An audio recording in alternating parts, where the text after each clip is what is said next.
Welcome to the Wise Wolf Project. I'm your host, Wise Wolf. It is August 16, 2010, roughly 2:15 in the morning. I caught a glimpse of a story, a Bloomberg story, titled Obama Says Private Accounts Would Endanger U.S. Social Security Benefits. And it caught my eye because I've been contemplating doing a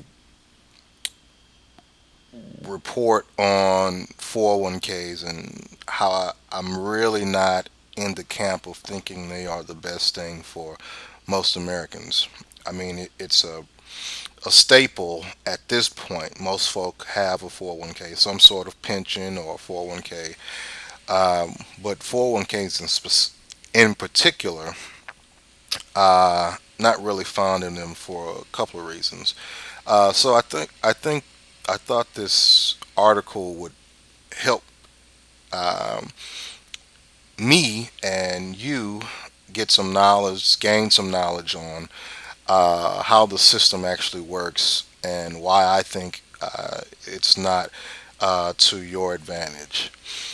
Now, reading this, the first paragraph says President Barack Obama said Republican proposals to have people invest Social Security benefits in private accounts would, number one, increase the U.S.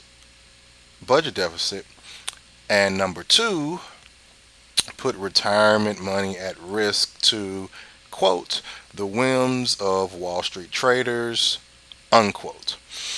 And he goes on to say, I'd have thought after being reminded how quickly the stock market can tumble, after seeing the wealth people worked a lifetime to earn wiped out in a matter of days, that no one would want to place bets with Wall Street, with Social Security on Wall Street.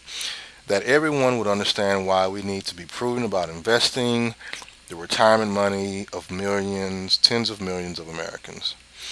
And once you go down a little further, you see that you qualify for Social Security retirement benefits at the age of 62, and that $57 billion were paid out uh, in last month alone, um, and that there were 53 million beneficiaries. And this number is going to grow as more baby boomers start to retire or are forced to retire. And there are roughly 70 to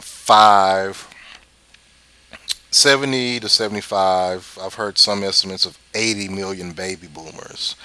And everybody, the 53 million beneficiaries here, not all of these are baby boomers. Some of these people were born before the baby boom generation of 1946 to 64. My grandmother actually was born, she's still living, she was born in 34, and she collects uh, benefits.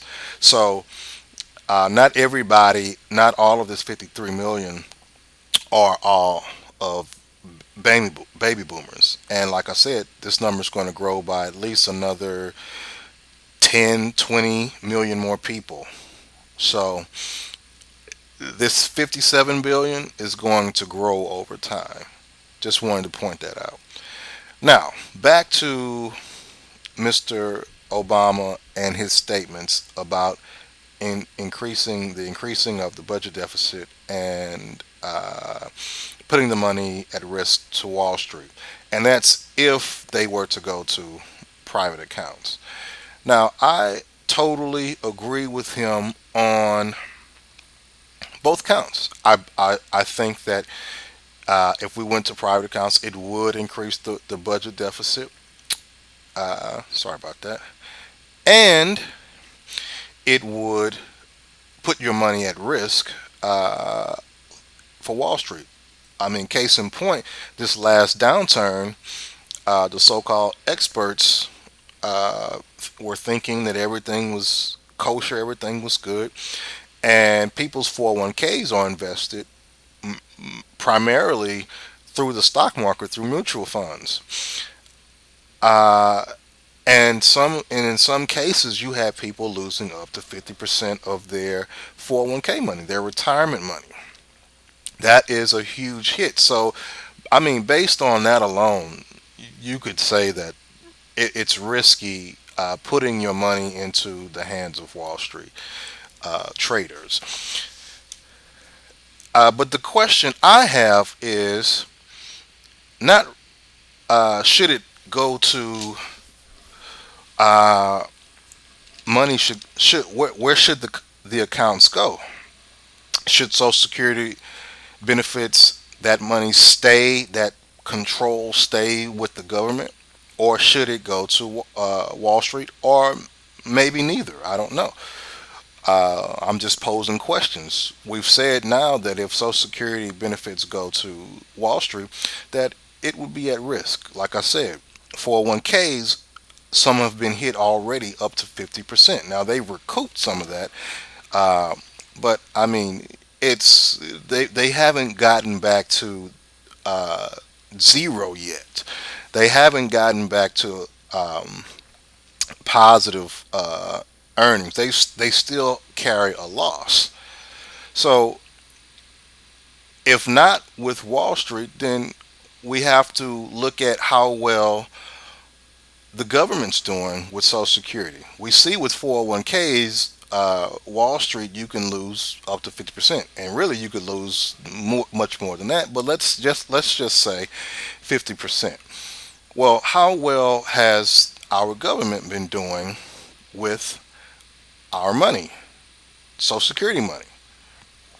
Because if the government has been doing a good job with Social Security, well, we wouldn't be talking about number one, we wouldn't be talking about changing the accounts into the control of the account. Um, and as a matter of fact, if the government's doing so well, I'd say, well, let's hand the 401k money to uh, the government as well. But let's check and see how well the government has been handling Social Security benefits. Uh, and what I wanted to do was let's check into here. And where I'm at now is socialsecurity.gov, government website, their frequently asked page, because I had some questions. Like I said, I wanted to do some uh, a video on uh, 401ks, and this actually gives me the opportunity to kind of get in on that. So, plus there were some things about Social Security as I was going through here, reading through here, that I did not know. So, I figure it'll be good to help explain what's going on with Social Security. Now, question here: how are the trust funds invested? First of all, the trust funds, when you're getting taxed on your paycheck for Social Security, it goes into a trust fund, um, and it's the question is are how is that money invested? How are the trust funds invested? It says all securities held by the trust funds are special issues of the United States Treasury.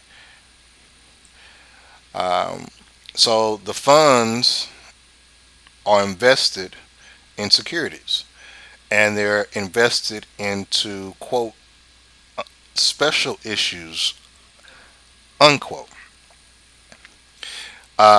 And those securities are only available to trust funds. So you can't sell these securities. And when I was thinking about it, I was like, if they're investing in securities, they're probably investing in bonds, um, some sort of bond. That was just my thinking. We'll find out if my thinking was correct. Uh, and those bonds, generally, a bond, you can, certain bonds, especially if you're dealing with the government, you should be able to go on the open market and sell them. But like a treasury bond. But that's not the case. It's only available for trust funds. Good to know, because this creates an issue later on. Second question: what interest rate do the trust fund assets earn? The numeric average of the 12-month interest rates for 2009 was roughly 3%. Hmm.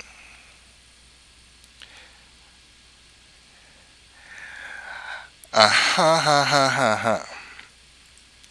The numeric average of the 12 monthly interest rates for 2009 was roughly 3%. That's significant. Um, the government bases its what it's going to pay interest based on inflation, really, and the government uses the CPI numbers, its own CPI numbers, to gauge what inflation is doing.